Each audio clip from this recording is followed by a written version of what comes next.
नमस्ते, माझं नाव अनिकेत सुरेश डुबल, राहणार वडोलनेश्वर, तालुका कराड, जिल्हा सातारा. माझं शिक्षण डिप्लोमा इन मेकॅनिकल इंजिनिअरिंग झालेलं आहे. शॉन क्षेत्रामध्ये 2014 सालापासून मी एक ह्या खेळाचा प्लेयर म्हणून आम्ही 2014 सालापासून आहे. आणि आमच्याकडे आत्तापर्यंत 5 ते 6 आम्ही इम्पोर्ट शॉन आणलेले आहेत. तसेच इंडियन मध्ये आपल्या घरी बऱ्याच ब्रीडिंग घेऊन आणि लहानाची मोठी पिल्लं करून त्यांना घेऊन सहभागी या खेळात झालेलो आहे. तरी त्यापैकी आमच्याकडे महाराणी express Lucy, Maharashtra champion Jackson, ruby, Maharashtra champion KTM, RDX, वजीर, डिफेंडर, ॲनाकोंडा, डायना 11 असे अनेक शॉन आमच्या कॅनल मधून तयार झालेले आहेत. आणि चालूला पण आमच्याकडे 3-4 नंबरातले शॉन आत्ता कॅनल मध्ये आहेत.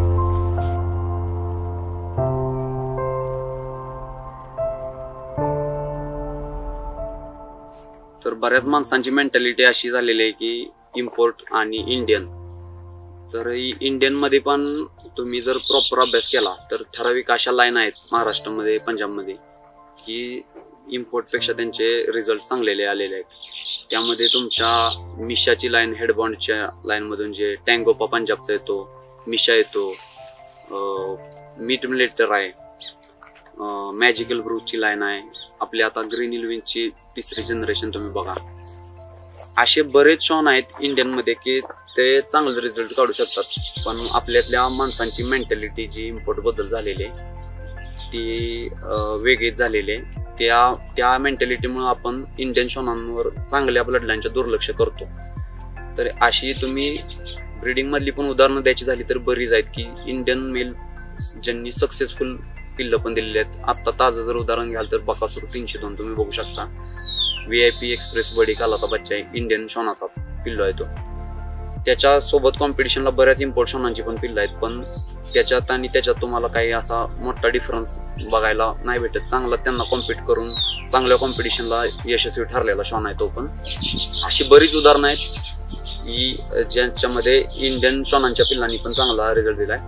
तर तुम्ही फक्त काय करा, इम्पोर्ट शॉन न बघता किंवा इम्पोर्ट मध्ये जरी बघायचं असेल तर आपल्या फिमेलला सुटेबल नर बघा. तुमच्या फिमेलचा स्वभाव जाणून घेऊन तिला कोणत्या पद्धतीचा नर मेट करून तुम्ही चांगली पिल्लं प्रोड्यूस करू शकता याचा थोडा अभ्यास करणं गरजेचं आहे. फेमस शॉन किंवा कलरफुल शॉन न निवडता किंवा स्वस्त फी मध्ये जो भेटतोय हा न निवडता तुम्ही आपल्या फिमेलचा स्वभाव आणि त्या पुढच्या मेलचा स्वभाव ओळखून त्यातून चांगलं ब्रीडिंग कसं प्रोड्यूस करता येईल याच्यावरती अभ्यास करणं गरजेचं आहे.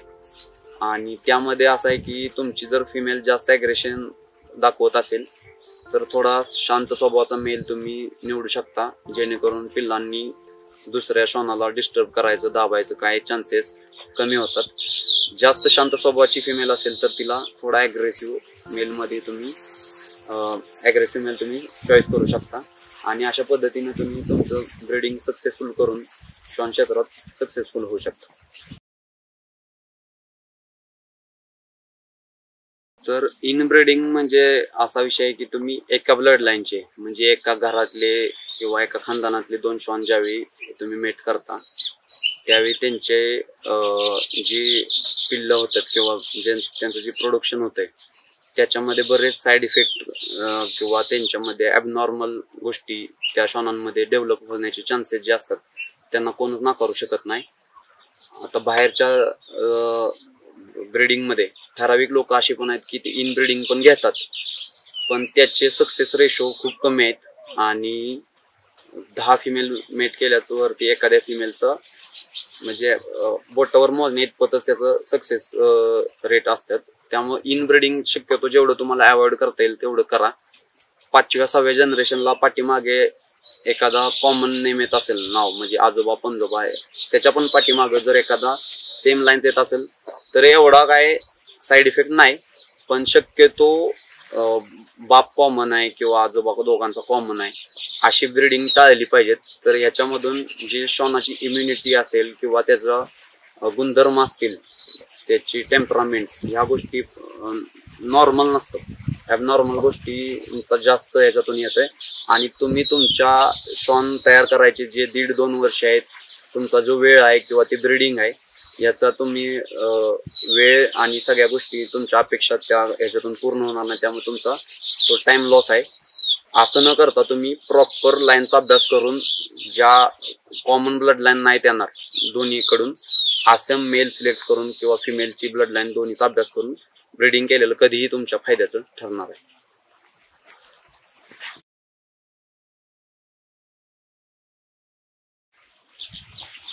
क्रॉस ब्रीडिंग बद्दल जर सांगायचं झालं तरी कोणती पण जात आहे तिचं एक स्पेशल गुणधर्म आहे त्या जातीचा.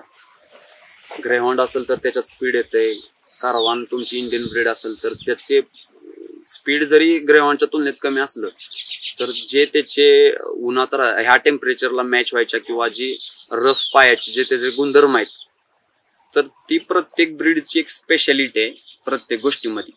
तर ह्या गोष्टीतून तुम्ही एक चांगला आउटकम काढायसाठी ह्याचं येईल आणि ह्याचं स्पीड येईल आणि ह्याच्यासाठी जे क्रॉस ब्रीडिंग करता तर ते कुठेतरी अयोग्य वाटतंय मला. आणि त्याच्यामधून जे पैदास होणारी पिल्लं आहेत त्यांना बऱ्याच प्रॉब्लेमना पण फेस करावं लागतंय. तर इन ब्रीडिंग पेक्षा तुम्ही प्रत्येक ज्या जातीचा गुणधर्म आहे त्याची स्पेशालिटी त्याच्याकडून क्रॉस ब्रीडिंग नाही केलं पाहिजे असं माझं वैयक्तिक मत आहे.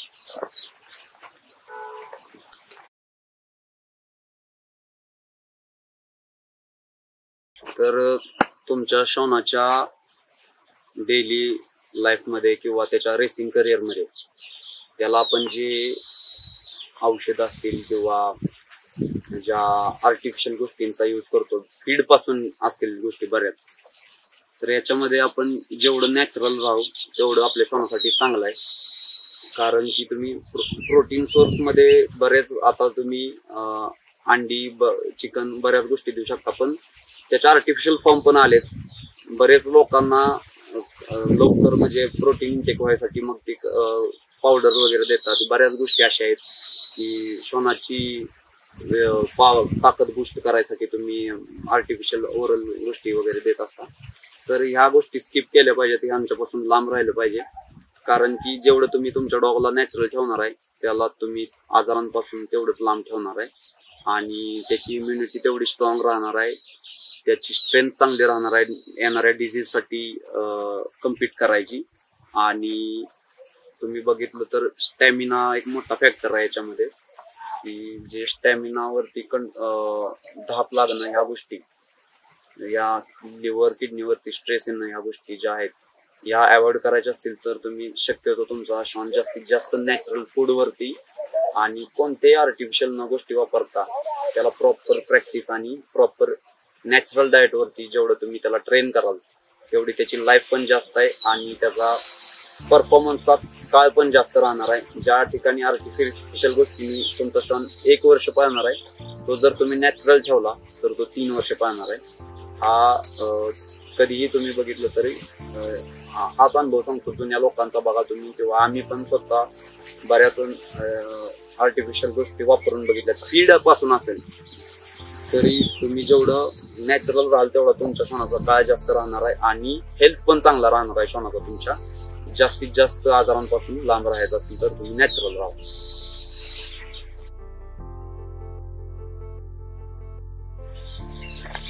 तर इम्पोर्ट आणि इंडियन मधला जर फरक काढायचा बघायला गेलो आपण तर आमच्या आता केनलमध्ये दोन्ही पण आहेत. बेसिक गोष्टी बघितलेल्या सांगतो. जे इम्पोर्ट श्वान आहेत हे आयर्लंडमध्ये किंवा थंड देशामध्ये बऱ्यापैकी ह्यांचं लहानाचं मोठं ह्यांचं अपब्रिंगिंग झालेलं असतंय. तर ह्यांना तिथं एकदम थंड वातावरणात अगदी -डिग्री टेम्परेचरमध्ये ह्यांना त्यांची वाढ झालेली असते.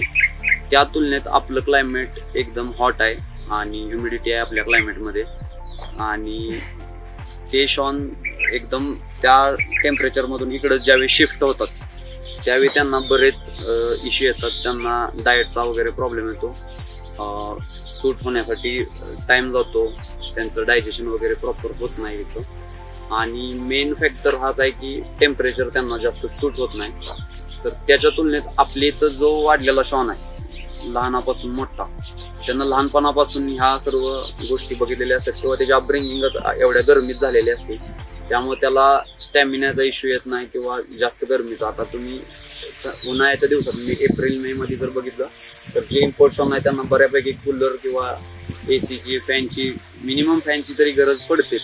तसे आपले जे महाराष्ट्रात वाढलेले शॉन असतील यांना काही गरज एवढी भासत नाही. तुम्ही नॉर्मल वल्ल्या फडक्यानं पाण्यानं वगैरे इकडे तिकडे पासून थोडा स्प्रे केला तरी, नाही केला तरी चालते, त्यांना एवढा त्याचा साईड इफेक्ट दिसून येत नाही. त्यामुळं दोन्ही शॉनात जास्त करून टेम्परेचरच सगळ्यात मोठा इश्यू आहे. आणि जर स्पीडमध्ये घ्याल तर जे बाहेरच्या देशातून आलेले शॉन आहेत त्यांची एक साईज फॅक्टर आहे, त्यांचं वेट आपल्या तुलनेत कमी थंडीत वाढल्यामुळे त्यांची बॉडी मस्क्युलर आणि वेट चांगलं गेन केलेलं असते त्यांनी, आणि ती बॉडी आपल्या ग्राउंडवरती आदळली जाते जास्त प्रमाणात. त्यामुळे त्यांना जे व्हायब्रेशन आहेत पळताना ते जास्त बसतात आणि थोडे इंजुरीचे चान्सेस जास्त राहतात. त्या कम्पॅरिझन मध्ये आपले महाराष्ट्रातले जे शॉन आहेत त्यांची बॉडी वेट मुळातच एवढी बनत नाहीत.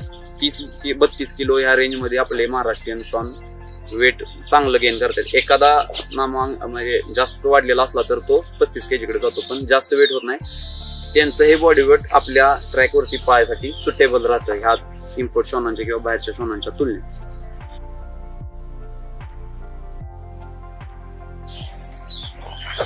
सक्सेस रेट बद्दल जर बोलायचं झालं शॉनाच्या, तर जे फिमेल ओनर आहेत त्यांनी व्हॉट्सअप ग्रुपवरती जे जाहिरातबाजी असते की पंजाबमध्ये किंवा महाराष्ट्रामध्ये एखादंच पिल्लू सातत्यानं कंटिन्यू नंबरमध्ये असते आणि प्रत्येक वेळी त्याचंच नाव पुढे लावून आपल्या नराचा खूप रिझल्ट आहे अशी जी जाहिरातबाजी करत असतात, ह्याला न भाळता तुम्ही स्वतः एक बेसिक कॉमन टॅली करा की या मेलकडून किती फिमेल मेट झालेले आहेत आणि प्रत्येक लिटर मधून त्यानं किती पिल्लं रेसमध्ये सक्सेस ठरवले, त्याची पिल्लं पळालेत किती, हा रेट काढा. नाहीतर बऱ्याच ठिकाणी मी असं पाहतोय एका मेलकडून मिनिमम 100 फिमेल मेट झालेले असतात आणि त्यातल्या 4 ते 5 फिमेलची पिल्लं चांगली पळत असतात.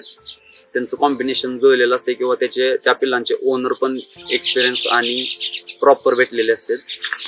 तर त्या नरांची गाजावाजा लिमिट पेक्षा जास्त असते की जास्त सक्सेस आहे, रिझल्ट खूप आलेला आहे. अशापेक्षा तुम्ही ठराविक असे पण नर असतात जे जास्त पुढे नसतात, त्यांचे मालक एवढे ऍडव्हर्टाईज वगैरे करत नाहीत, लिमिटेड माद्या आणि त्यांची पिल्लांची क्वांटिटी कमी असते पण कुठे ना कुठे ते नंबर मध्ये बसत असतात. तर माझा प्रेफरन्स अशा डॉगला असतो की मिनिमम एका लिटर मध्ये एखादं दुसरं तर त्यानं पिल्लू चांगल्या स्पीडनं पळवलेला असेल आणि 10 फिमेल भरल्यात तर त्यातून कमीत कमी 7 ते 8, 10च्या 10 कोणत्याच नरासोबत पळू शकत नाहीत पिल्लं, पण मिनिमम 7 ते 8 ज्या नराची पिल्लं मादे बरोबर कॉम्बिनेशन प्रॉपर बसून पिल्लं पळतात त्या नराला आपण सक्सेस आहे म्हणलं पाहिजे. त्यात तसा जर सांगायचं झाला शॉन तर पंजाबमधील टँगोपा, मीट मिलेटर असे जे शॉन होते यांच्याकडून 10 फिमेल मेट झाले तर 8 फिमेलची पिल्लं चांगलीच पळायची यांची. आणि असे तुम्ही आता अपवादात्मक बघता असणार की जे एखाद्या 2 फिमेलचं पिल्लू पळालेलं असते पण त्यांचा गाजावाजा ह्या जुन्या नरांपेक्षा जास्त आहे आत्ताच्या काळात सोशल मीडियावर.